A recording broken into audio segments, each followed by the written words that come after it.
ചെയ്താൽ നോക്കാം. ഇത് ഗൂഗിളിൻ്റെ ആഡ്സ് ഉണ്ടല്ലോ, ഗൂഗിളിൻ്റെ മറ്റേ ഗൂഗിൾ ക്രോമിൽ നിന്ന് ഇങ്ങനെ ആഡ്സ് വരും. അത് നമുക്കെങ്ങനെ അത് റിമൂവ് ചെയ്യാമെന്ന് നോക്കാം.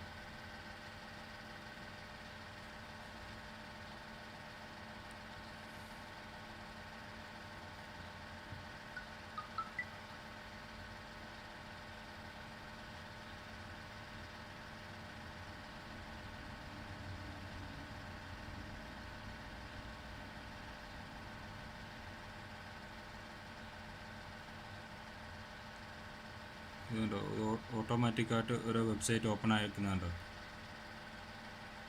86 വെബ്സൈറ്റാണ് അതിൽ ഓപ്പൺ ആയിരിക്കുന്നത്.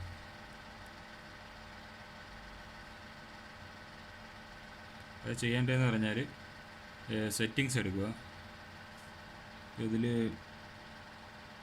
നോട്ടിഫിക്കേഷൻസ് എടുക്കുക,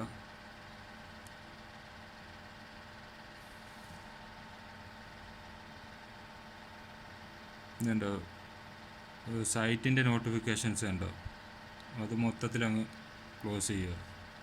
സംഭവം മനസ്സിലായോ? സൈറ്റ്സ് അത് ക്ലോസ് ചെയ്താൽ മതി, പിന്നെ ആ നോട്ടിഫിക്കേഷൻസ് വരില്ല. പിന്നെ നിങ്ങളുടെ ഇവിടെയുള്ള സൈറ്റ്സൊക്കെ എടുത്തിട്ട് മാറ്റുക. കാരണം ചെറിയ കുട്ടികളൊക്കെ ഉണ്ടെങ്കിൽ പ്രോബ്ലം, അതിനകത്ത് മറ്റേ അശ്ലീല ഫോട്ടോസും അങ്ങനെയുള്ള ആഡ്സൊക്കെ ഓവറായിട്ട് വരുന്നുണ്ട്, അത് പ്രശ്നമാണ്. ഓക്കെ, ഇത്ര കാര്യമുള്ളൂ. സൈറ്റൊക്കെ നിങ്ങൾ എടുത്ത് മാറ്റി ക്ലോസ് ചെയ്താൽ മതി. ഇനി എനിക്ക് ഈ നോട്ടിഫിക്കേഷൻസ് വരില്ല, ഇനി വരില്ല.